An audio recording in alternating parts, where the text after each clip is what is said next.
بسم اللہ الرحمن الرحیم الصلاۃ والسلام علیکہ یا سیدی یا رسول اللہ الصلاۃ والسلام علیکہ یا سیدی یا حبیب اللہ۔ دوستو، میں مشتاق آفتاب، آپ یوٹیوب اور فیس بک پیج پہ دیکھتے ہو، حقیقت تو یہ ہے میرے عزیز دوستو، آپ کو معلوم ہی ہے اچھی اچھی خبریں بے لاگ تبصروں کا ولاگ بنانے میں کتنی مشکلات اور کتنی محنت درکار ہوتی ہے۔ آپ تک اچھے اچھے خبریں اور معلومات ہم لاتے ہیں اور لائیں گے بھی، یہ ہمارا فرض ہے، لیکن آپ کا فرض بنتا ہے کہ آپ میرے ولاگز کو ایک دوسرے تک پہنچائے، لائک کریں، شیئر کریں، کمنٹس کریں اور چینل کو سبسکرائب کریں، یہ آپ کی نوازش ہوگی۔ بہرحال، مسلمانوں کے رہنما آقائے نامدار محمد رسول اللہ صلی اللہ علیہ وسلم کا فرمان مبارک اور قرآن مقدس کا حکم ہے کہ اے مسلمانوں، اے مومنوں، یہود اور نصارہ آپ کے کھلا دشمن ہیں، ان پر کبھی بھروسہ نہ کرنا اور نہ ہی ان سے کوئی لین دین رکھنا۔ کیا محمد رسول اللہ صلی اللہ علیہ وسلم اور پروردگار رحمان کے احکامات ہمارے لیے کافی نہیں ہے؟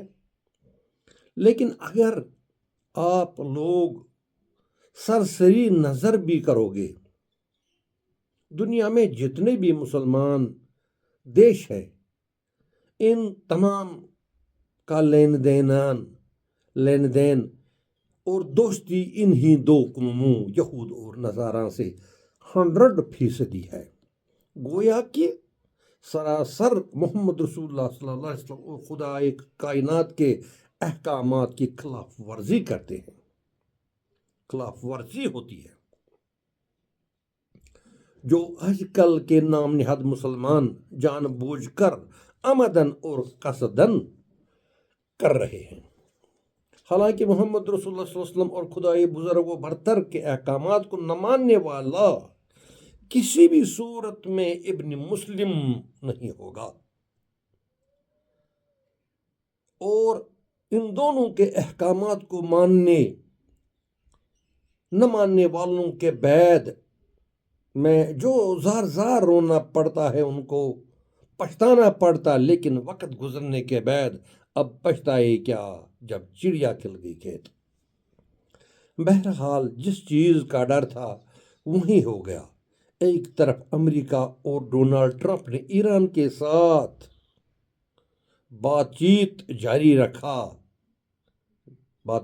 رکھی، اور دوسری طرف اچانک کل 28 فروری کے روز اپنے ناجائز اولاد اسرائیل کے ساتھ مشترکہ طور پر ایران کے 60 مقامات پر فضائی حملے کیے، جس کے ذات میں ایک گرلز سکول جہاں سے ابھی تک 100 سے زیادہ بچیاں شہید ہوئے، اور دوسری جگہ پر جہاں پر ایران کے مذہبی رہنما آیت اللہ خامنئی کا گھر، انا للہ و انا الیہ راجعون، وہاں پر آیت اللہ خامنئی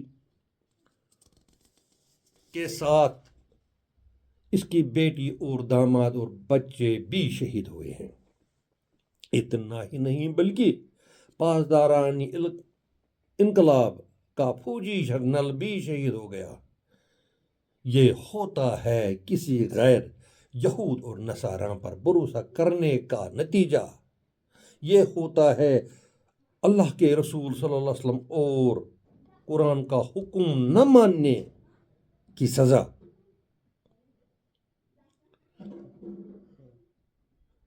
کسی غیر یا یہود نصارہ پر بھروسہ کرنے کا یہی ہوتا ہے سزا۔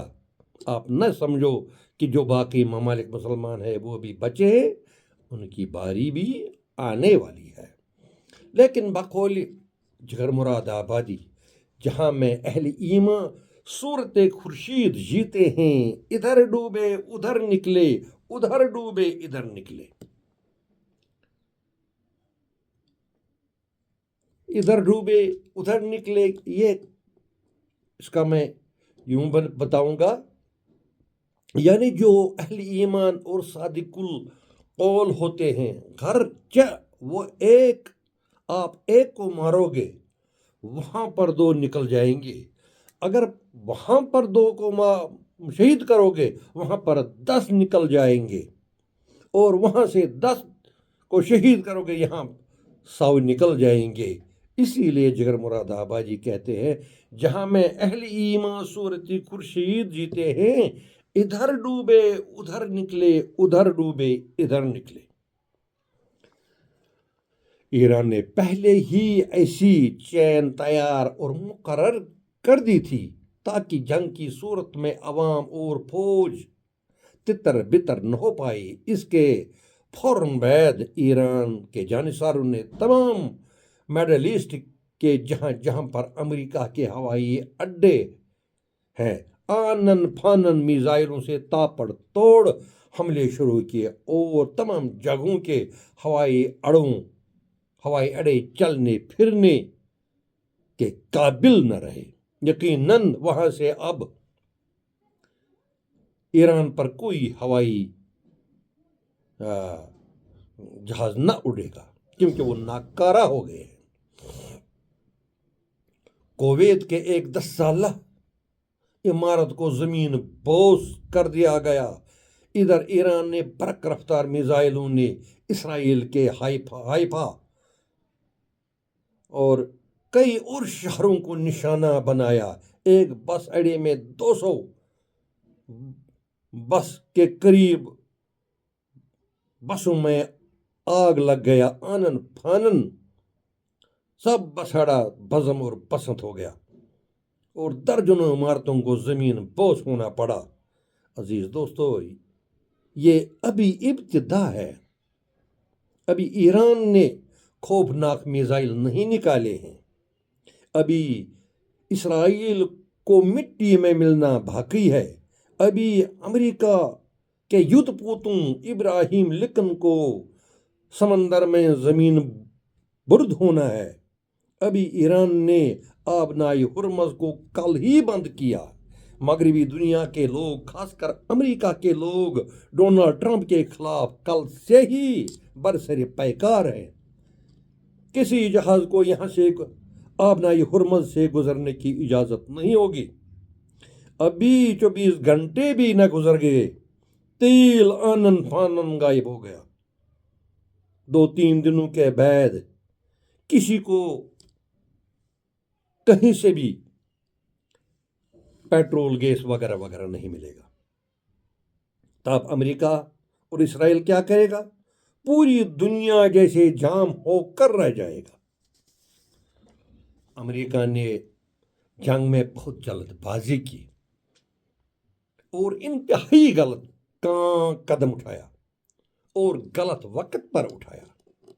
امریکہ کو شاید یہ معلوم ہے تھوڑا سا ایران میں تتر بتر کر کے رجیم چینج کریں گے اور 2-3 دنوں کے بعد واپس جائیں گے، لیکن امریکہ کو شاید یہ معلوم نہیں کہ یہ جنگ اب مہینوں تک چلنے والا ہے، بلکہ سالوں تک چلے گا، کیونکہ ابھی ایران نے اپنے بنائے ہوئے سامان اور میزائل بھی نہیں چلائے ہیں۔ جب وہ ختم ہو جائیں گے تب چین اور روس کے خوفناک میزائل اور جدید ترین سامان کی باری آئے گی۔ ابھی تو کچھ دیکھا ہی نہیں ہے، ابھی تو اسرائیل نے دیکھا ہی نہیں کچھ، ابھی تو یدھ پوتوں نے دیکھا ہی نہیں کچھ، ابھی تو مڈل ایسٹ کے ان مردود مسلمان نام نہاد مسلمانوں نے دیکھا ہی نہیں کچھ جنہوں نے اڈے دیے ہیں امریکہ کو۔ اور روس کے میزائل اور چین کے میزائلوں کی باری اس کے بعد آنے والی ہے، ابھی دیکھا ہی کچھ نہیں ہے۔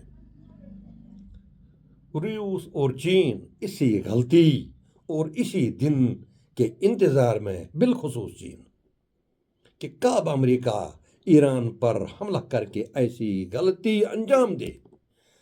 اب ایسا صاف دکھائی دیتا ہے کہ اسرائیل کو اب جڑ سے ختم ہونا ہی ہے۔ اور اس کی باری آ گئی ہے، اور امریکہ کو کھاڑی یعنی مڈل ایسٹ سے یوں ہی بھاگنے نہیں دیا جائے گا۔ ادھر حوثی، حزب اللہ، عراقی شیعہ ملیشیا وغیرہ وغیرہ نے بھی پوری طرح سے کمر کس لیا ہے کہ اب یہاں سے امریکہ کے فوج اور یدھ پوتوں کو زندہ واپس جانے کا موقع نہیں دیا جائے گا۔ جس چیز کا ارمان، جس غلطی کرنے سے چین اور سے دراز سے کوشاں تھا، وہ غلطی امریکہ نے کیا ہے۔ اب امریکہ کی باری ہے، جیسا کرے گا ویسا بوئے گا، جیسا بوئے گا ویسا کاٹے گا۔ اب اس کی لینے کے دینے پڑ جائیں گے۔ ابھی ایران کون کون سے ٹیلر دکھانے والے ہیں، آگے دیکھو ہوتا ہے کیا۔ لیکن اب اسرائیل کی شہامت یقینی ہو گئی ہے، آ گئے ہیں وہ دن، اور امریکہ کے آخری دن بھی آنے والے ہیں۔ اس کے بعد اگلا سپر پاور چین ہوگا۔ مشتاق آفتاب کو اجازت دیجیے، خدا حافظ۔